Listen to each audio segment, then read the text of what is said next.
Laserbeak, Ravage, attack! Hello, my baby! Hello, my honey! Hello, my ragtime gal! Suddenly you kissed my wife! Baby, my heart's on fire! Wave 2 of the Siege line brings more Micromaster figures. Having already explained in a previous review what the Micromasters are, I feel no need to explain it again. Watch my other videos and subscribe. This time it's Ravage and Laserbeak being miniaturized, although they were never really that large to start with. Generation 1 Soundwave, as a cassette player alt mode, had smaller figures that turned into cassettes. These cassettes could be inserted into the tape player, although they wouldn't actually do anything. Still, watching Soundwave eject his cassette minions was an awesome sight back in the day. These remakes were made to be cassettes for the Siege Soundwave figure. The box shows off both figures, though mine was sent very rumpled, thank you Hasbro Pulse. Thankfully, the crush-resistant interior plastic seems to have protected the figures themselves. There is mangled character art on the front. They seem to have used 3D renderings to display the figures instead of actual photos. Truth in advertising, Hasbro. Both modes are profiled, and beneath is a diagram showing where a Soundwave can stick it. Let us now complete the destruction of this box and review the figures themselves. Out of box, these Micromasters, Ravage and Laserbeak come only with the instruction manual. Lazy slobs. They went ahead and wrote weapon stats for them in their armor mode, which will be demonstrated later. They both turn into version 1 and version 2 Sonic Surge drone armor. The Laserbeak version comes with 13 muscles, 16 shields, and 18 laser pointers, while the Ravage version of the shield comes with 17 muscles, 18 shields, and 15 mouse pointers. Yeah, good for them. The alt modes for Laserbeak and Ravage are simple rectangular shapes, meant to be cassette tapes, or if you please, data storage batteries, which can be popped into Soundwave's chestal area for information retrieval. They have some good painting and sculpting detail, with Ravage in black and silver, while Laserbeak is black with some gray and mostly red. You can't really complain about kibble, because in the end these are both just little thin wafers, and they are quite small, barely 1 inch by 1 3/4.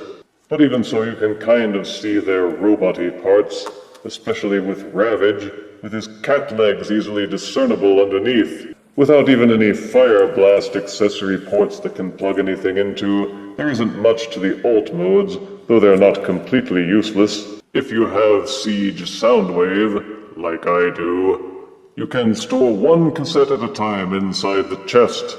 Underneath each cassette is a small flip-out peg, which allows you to use each one as armor. Basically, you just flip out the peg and plug it into any open Battlemaster port on any Siege figure, and it's supposed to be armor plating. If I were Laserbeak or Ravage, I'd be pretty hacked off at being expected to serve as a damage sponge. Are you alright there, Ravage? Yeah, I guess so. Ow! Ow!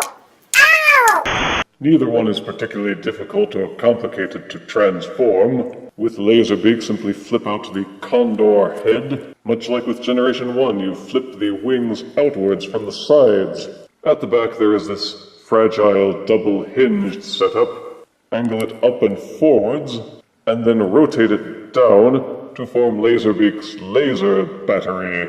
Flip him upside down and you will see the bird legs, which simply fold out from underneath. And this is Laserbeak in his Goonie Bird mode. Ravage is slightly more complicated. Turn him upside down and unpeg the front panther legs from these little tabs at the sides. Rotate them outwards. You will see a sort of hinge set up at the back. Tilt the rear panther legs downwards. Once that has been done, you will have clearance to rotate out this entire lower section. It untabs from the back of the cassette and folds backwards. While you are doing that, you must also rotate the rear panther legs so that they don't wind up sticking backwards. You kind of have to rotate them this direction, and then flip out the rear panther legs. You will know that you have done it right if these little dinky missile launchers up on top are angled this direction. Fold out Ravage's head and neck from underneath the panther, then take the front panther legs and angle those downwards. In bird and cap modes, Laserbeak and Ravage look a lot like their Generation 1 counterparts, except that Laserbeak has one eye visor instead of two bird eyes. There is detailed sculpting work, and the paint applications seem to be neatly done with red and silver. Laserbeak has his backpack, his wings, and his weird talons. You can actually plug Laserbeak into these notches on Soundwave's arm, so he can perch there and look awesome. I have tried this with other Voyagers like Megatron, Optimus Prime, and Starscream, but they don't seem to be specially geared like Soundwave was. The Laserbeak figure has 3 small ports on his backside, which allow you to plug in the Fire Blast accessories to make it look like he is whooshing around. The Ravage figure does not seem to have any after close inspection. If anybody else has found out where they hid them, please let me know. Ravage is decked out in black, silver, and gray as a panther, also with good sculpting and clean paint applications. He doesn't have a tail, unfortunately, but they squeezed his little hip guns on as well, though there is no denying that these Micromaster versions are small. I mean, look at these guns. Pah! Besides that, Ravage just doesn't look proportioned very well, with the forelegs being very skinny compared to the upper joints. He stands level when everything is swiveled into place, and he looks okay from the side or at a 3/4 angle, but he just doesn't hold up as well when looked at from underneath or behind. Don't snigger, Pearson. Maybe the head and neck are just so small that it makes the rest of the body look out of whack. But like most updated versions of Ravage, this one falls short. Hey, shut up. Laserbeak's head can be angled up and down on 2 hinges for birdie poses. You can angle the wings backwards, though that risks them turning into a cassette again. You may also splay out the talons a bit if you want, but that is the extent of his articulation. Ravage's articulation is similarly limited. The head can angle up and down on this hinge. You can swivel each of the forelegs forwards and backwards. Even the upper limbs can each swivel forwards and backwards slightly, except for the rear legs, which only seem to be able to swivel forwards. They're not as well as articulated as, say, a deluxe figure would be, but given the size constraints, they are perhaps as well as articulated as is possible given current technology limitations. You can splay his forelegs outwards, but he'll look like Optimus Prime ran over him. For size comparison, here are Cybertron, Siege, Ravage, and Laserbeak next to Masterpiece, Ravage, and Laserbeak. Here are Siege, Ravage, and Laserbeak next to Voyager, Siege, Soundwave. Here are Siege, Ravage, and Laserbeak next to Combiner Wars, Buzzsaw. And here are Micromasters, Siege, Ravage, and Laserbeak next to Transformers Animated Waspinator with Batsby.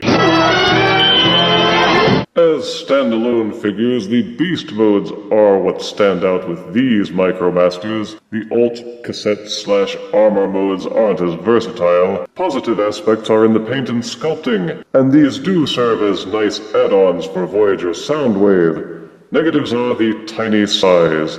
I really didn't feel like I got $10 worth out of them.